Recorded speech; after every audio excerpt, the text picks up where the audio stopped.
E tarde de comemoração do Atlético Mineiro, que jogaço! Esse jogo de ontem serviu como uma inspiração, na minha opinião, para todos os clubes do futebol brasileiro, que dá para jogar bonito, que dá para ter jogo bom, os dois times buscando o ataque, perdendo chances. Eu vou jogar para a mesa primeiro, pra gente começar falando do jogo, porque vai ter polêmica. Mauro César já chegou aqui falando, Flamimimi, já me desafiou aí, me chamando de Flamimimi, e a hashtag já vai começar antes dele falar. Hashtag Flamimimi é hoje a hashtag do programa. Agora, Vamp, que jogaço, irmão. Que jogaço. É bom pra gente ver que o futebol brasileiro dá pra encantar a gente, dá pra gente gostar de ver jogo de futebol ainda. Boa tarde a todos, né? Muito bom. Os jogos da Supercopa do Brasil estão definidos como jogaço, né? A última edição entre Palmeiras e Flamengo também, acho que foi um dos melhores jogos. Não, acho que foi o melhor jogo da temporada. Dos últimos anos foi. Se você pegar a competição, Campeonato Brasileiro. Também. Se pegar o Campeonato Brasileiro, Copa do Brasil, última temporada, eu acho que foi o melhor jogo mesmo, foi esse. Foi disparado. E de novo, né, o Flamengo tendo a chance por 4 oportunidades, né? 4 match points. 4 match points. No ano passado, a mesma coisa. O Palmeiras já foi diferente. O Palmeiras teve 2 vezes, né, amor? Sim. Tava com 2 pênaltis de vantagem. Então foi tudo. Eu gostei da partida, foi um jogo para começo de temporada, né? Saída com suas cavalarias. Você vê que o Stet faz no estadual, mas na hora do vamos ver, foi todo mundo para a arena. Por parte do Atlético Mineiro, o Alonso não joga mais. O Zarate. O Godinho ainda não estreou. O Godinho tá chegando e o Zarate estava machucado, né? Eu achei que o Zarate foi até sacado, não, foi machucado. Não estava nem, mas foi um belo jogo, sim. E aí a gente vai ter muita coisa pra falar. Hoje vai ter polêmica pra caramba. E eu já vou começar, já que ele chegou hoje falando Flamimimi. Vamos lá. Também ganhou ontem o treinador que não inventou. É o treinador que não inventa, que chega, coloca o time dele, como o Vamp falou, a cavalaria. Porque, na boa, você tirar Bruno Henrique... Não. Mas você tirar o Bruno Henrique, que sentiu, pra botar o Diego Ribas... Isso mostra que ele deve estar acompanhando o futebol europeu da época que o Diego jogava no Fenerbahçe, na Juventus. Porque o Diego Ribas não é o jogador para substituir o Bruno Henrique. E outra, na minha opinião, já passando para ele.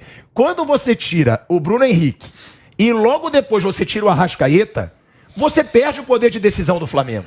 Porque você tira os 2 jogadores que podem decidir. E aí, pecou, sai o Bruno Henrique para entrar o Diego, deu o azar de sofrer o gol logo depois. E aí depois o Flamengo, o Galo passa a jogar melhor. O que você tem a falar sobre o Flamimimi, que você já chegou empolgado hoje? Mauro César. Primeiro, daqui boa tarde a todos, especialmente para o presidente honorário da Flamimimi. Presidente e vice também. O vice é o Viga. Ele hoje é mais vice do que presidente. É mais vice do que presidente. O vice combina mais com a Flamimimi. São 3 vices seguidos, né, do Flamengo, então a Flamimimi ela merece muito, porque ela deixou as suas digitais nos vices, né? Quando pediu a cabeça do Rogério Ceni para colocar no Renato. Ali a Flamimimi interveio para prejudicar o Flamengo, porque são pessoas que entendem nada de futebol. Eita, aí não esculhambou.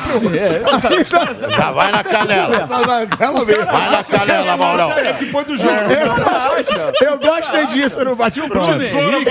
Porque o Bruno Henrique tinha condições de continuar em campo. O cara tava morto. Não, eu falei que ele pediu para sair. Mas é o Diego substituindo o Bruno Henrique. Tinha que sair.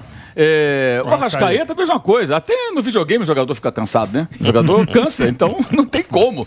Aliás, na final do Mundial de Clubes que o Flamengo disputou, o Jesus tirou o Arrascaeta e o Everton Ribeiro. Tirou os 2, né? Diga-se de passagem, que também achei o exagero naquela ocasião. Mas por cansaço, porque chega uma hora que o jogador não consegue mais, né? Ainda mais no 3 da tarde foi o jogo lá. Eu também acho que o Diego não deveria ter entrado. Eu acho que entendo o que ele quis fazer, ele quis dar uma cadenciada no jogo, porque o jogo ia ficar um jogo de trocação ali. O Atlético foi pra cima. E se fosse a época do Renato, seria esse jogo lá e cá. E ele quis o quê? Dar uma acalmada. Só que, na visão do técnico, me parece, ele não percebeu, acho que ontem ele deve ter percebido, que o Diego de 2022 é diferente do Diego que ele viu muitas vezes na Europa. O Diego não consegue mais fazer esse papel. Então, um jogador que retém muito a bola, não consegue dar o ritmo que conseguiria dar em outros momentos da carreira. Acho que ele não é. Foi um erro dele de fato. Acho que ele cometeu 2 erros. Esse foi um, acho que tinha que entrar o Vitinho, nem o Pedro, nem o Marinho, que o Vitinho faria ali o papel de meio-campista e tem chegada, rapidez, chega no ataque. O Flamengo poderia ter vencido uma jogada dele. O Lázaro ia fazer o gol, mas o Arana chegou antes e interceptou. Agora, sobre mudanças, por exemplo, o Keno também saiu, pela mesma razão, não tinha mais condições. O Keno é o jogador mais decisivo do Atlético depois do Hulk, foi assim na temporada passada. E quem entrou acabou funcionando para marcar o gol da vitória. O Ademir entrou, cruzou a bola, o Vargas ganhou do Rodinei. O Rodinei também é outra lição. O Vampeta gostou do texto que eu fiz lá no UOL, né? Os 10 mandamentos, né? Que são as lições do Paulo Souza. Uma delas, o Rodinei ele vai jogar 90 minutos bem. Essa foi a 10ª, né? Nos acréscimos, ele vai entregar. Porque ele é muito fraco defensivamente. Ele nem sai do chão, né? É uma jogada que era para ele disputar com o Vargas. No mínimo, o Vargas não conseguiria ajeitar a bola para o Hulk. E falha também o Fabrício Bruno, que permite que o Hulk domine, faça o gol, não trava, estava a distância curta. O zagueiro tem que chegar ali e travar o atacante. Enfim, agora o jogo foi muito bom. São 2 times em estágios diferentes. O time do Mohamed ainda tem muito do time do Cuca, o que é natural. O Cuca entregou para o Mohamed um time campeão jogando bom futebol. E ele fala isso, né? Ele exalta isso. Né? Então, ele deu sequência. Agora, o Paulo Souza, ele tem que, entre aspas, inventar, porque ele tem que reconstruir um time que foi totalmente destruído. Né? E ontem ele foi muito bem na entrevista coletiva, exceto na omissão que é típica de técnicos brasileiros e que ele também ontem foi omisso, ao não determinar quem vai bater pênalti. Claro. Acho que isso aí é função do técnico, em qualquer situação. Eu sempre critico os técnicos por isso e critico ele também agora. Por quê? Porque ele tem que dizer, ó, que vai bater primeiro fulano, ciclano, beltrano. Então a história do Gabigol ter se omitido, de fato parece que se omitiu, porque se foram eles que resolveram, caberia ao Gabigol falar, não, eu vou bater. Eu sou o batedor, o Hulk vai bater, depois sou eu. E não deixar o Vitinho. Se o Gabigol bate, e provavelmente faria o gol, o Gabigol não teve nenhum pênalti defendido por goleiro desde que chegou ao Flamengo.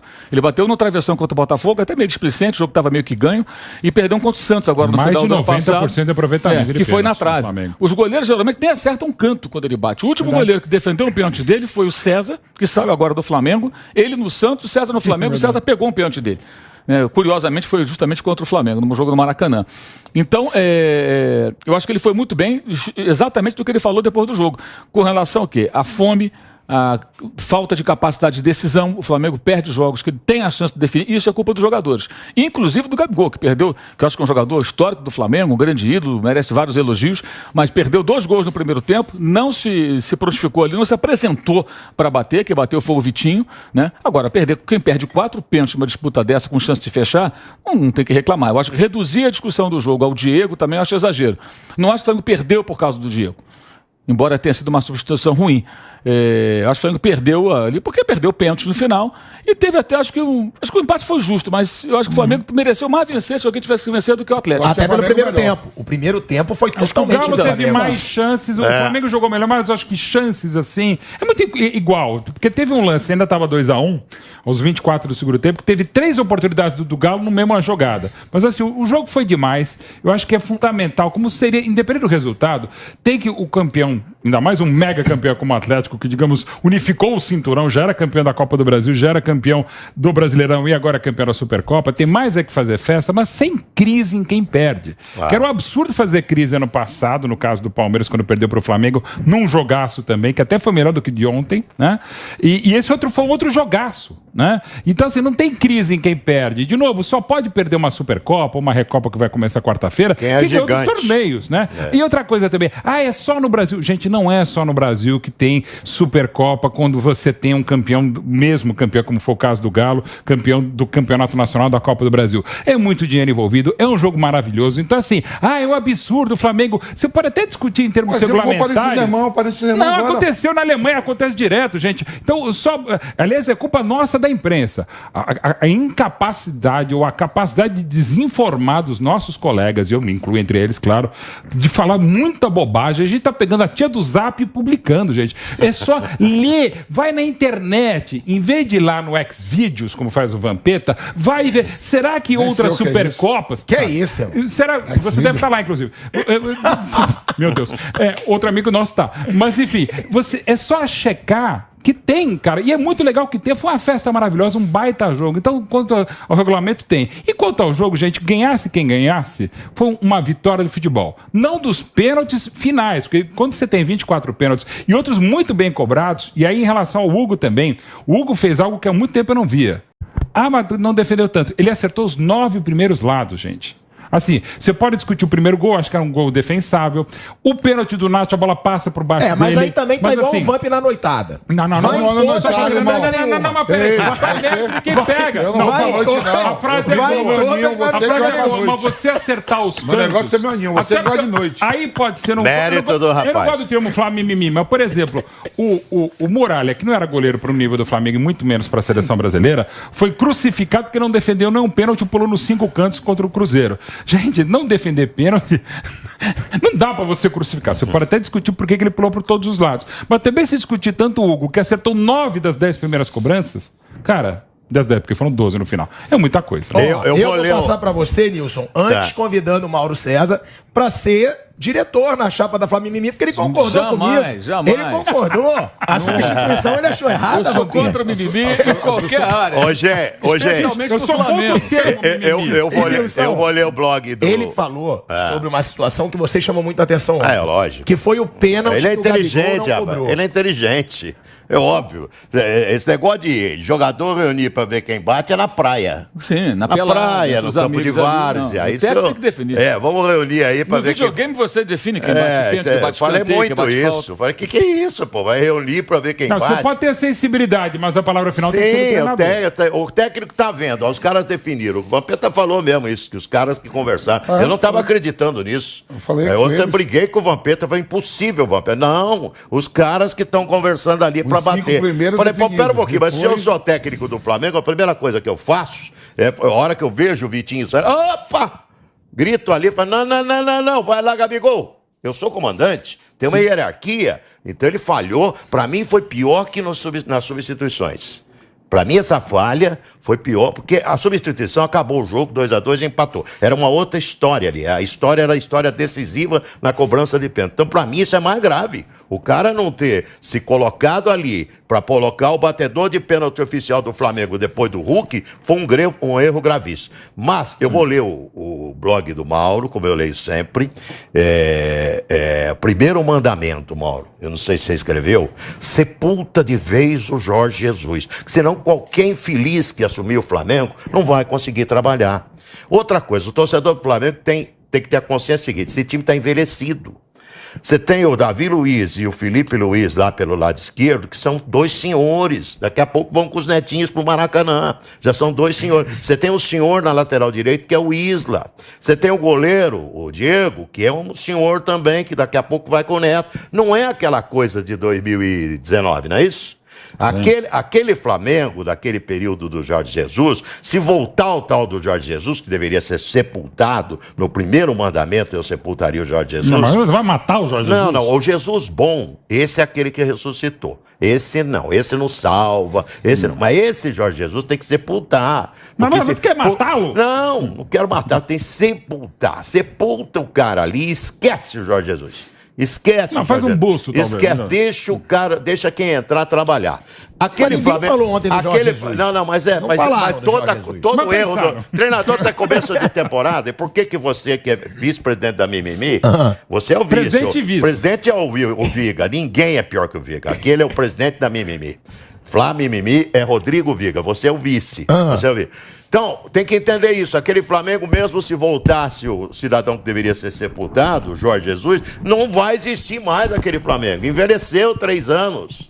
Envelheceu. Não, envelheceu, mas então por que a diretoria renova com a geração de 85? Não sei. Renovaram. Isso tem que perguntar para a diretoria. Então, esperar que aquele time tenha o mesmo fôlego, o mesmo desempenho, a mesma condição física. O Flamengo estava morto no segundo tempo. O coitado do Davi Luiz, que ficou até o final, você viu uma imagem dele no final? Ele jogou eu 15 falei, minutos nossa, contra o Madureira e... o cara não aguenta parar em campo. O cara não está aguentando parar em campo. Então tem isso. O que o Atlético tem de diferente? O que você falou, a sede de vencer, que o Cuca... E a manutenção da ideia do Cuca também. Isso, o Cuca botou aquilo lá na cabeça dos caras. Vamos jogar até o fim com faca. O Atlético não é Mas não perdeu por pouco. Mesmo com essa faca do dente, não perdeu por pouco. O Flamengo teve 4 chances. Porque o Flamengo é um grande... Porque o Flamengo... Mesmo eles com faca nos dentes, 4 chances. O Vamp, que é um grande time, o Flamengo. Também não perdeu porque o outro... Não, Com tudo isso que você falou aí, com o desgaste do jogo no tempo normal, aos 90 minutos, tudo que acontece. O Davi Luiz, segundo jogo da temporada, ele jogou no meio de semana, entrou no jogo contra o Madureira lá, às 3 horas da tarde. E o Felipe Luiz, que estava morto? Também. Aí, com isso tudo, ainda assim o Flamengo teve 4 chances de botar a bola Claro, pra mas é dentro um do timaço. Botou E um acho que gol. aí tem uma diferença, assim, um técnico usou a base que ele herdou e não fez grandes mudanças para esse jogo especificamente. Acho que ele vai fazer mais adiante.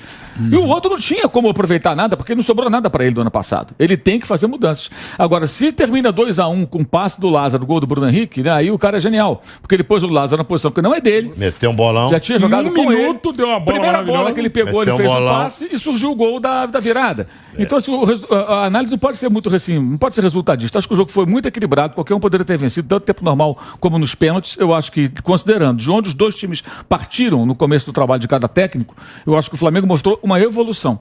Esse Flamengo de ontem, jogando como ontem, teria mais chance de ganhar a Libertadores do que aquele do Renato Gaúcho. Isso não tem a menor dúvida.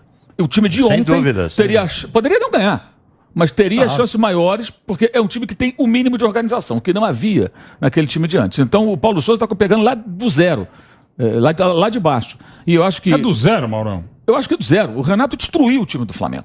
Agora, quando chega agora um momento em que ele vai publicamente, eu gosto disso, e deixa claro, falou várias vezes, humildade, esquecer o que ganharam no passado, Perfeito. falta de fome, etc. O Davi Luiz já falou isso na temporada lá passada do jogo com o quando Santos. terminou, né? Quando ele fala isso publicamente, eu acho que tem que ser assim, cabe à diretoria dar respaldo. A diretoria que, diante de algumas pressões, nem tanto de jogadores, mas de outros personagens, mimizentos lá do CT. Não admito Mas- que você fale assim do Thiago Não foi ele. Asmar. São os do CT. vice-presidente. Agora não sou eu. É o vice-presidente. São os mimimis internos. Sei lá, os diretores. Lá do Ninho do Urubu. Não seguraram a onda do Senna e mandaram Menininho. embora. Então, contrataram o cara, tem que bancar o cara. Se algum jogador ficar de beicinho, tem que Porque bancar. se não bancar, sabe o que acontece? Mais um se torna refém das estrelas do Flamengo. Esse é outro problema.